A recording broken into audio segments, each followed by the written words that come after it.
প্রিয় ভাইয়েরা, আমি বলেছিলাম যে এক দল খেয়ে গিয়েছে আর এক দল খাওয়ার জন্য রেডি হয়ে আছে। তো এখানে কি আমি কোনো দলের নাম বলেছি? বাংলাদেশে 48টা প্রায় নিবন্ধিত রাজনৈতিক দল, কোনো দলের নাম আমি বলিনি। কথাটাকে আমি জেনারেল রেখেছি। দায়ীদের বৈশিষ্ট্যই এটা, দায়ীরা জেনারেলি কথা বলে, যার যেই মেসেজ নেয়ার তারা সেখান থেকে নিয়ে নেয়।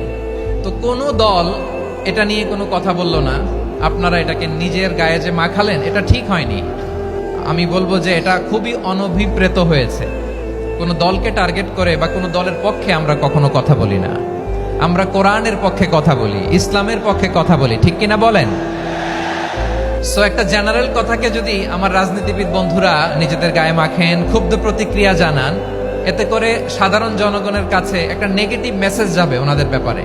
এটা হোক আমরা চাই না। তা আমার প্রিয় রাজনীতিবিদ বন্ধুদের আমি বলবো, কথাটা ছিল ভেরি জেনারেল, এটা নিজেদের গায়ে মাখানোর কোনো দরকার নাই। আমরা চাই না এদেশে চাঁদাবাজি, দখলবাজি থাক, ঠিক কিনা বলেন?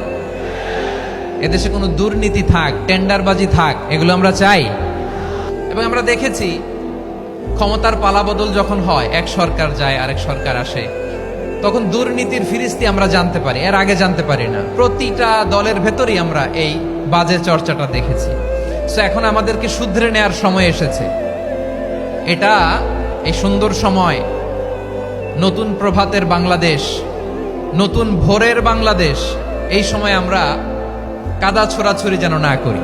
আমাদের শপথ নেয়ার সময় এসেছে। প্রতিটি দল, নিবন্ধিত 48টি, সবগুলো দলের এখন শপথ নেওয়া উচিত যে আমরা কোনোদিন আর চাঁদাবাজি করব না, টেন্ডারবাজি করব না, দখলবাজি করব না।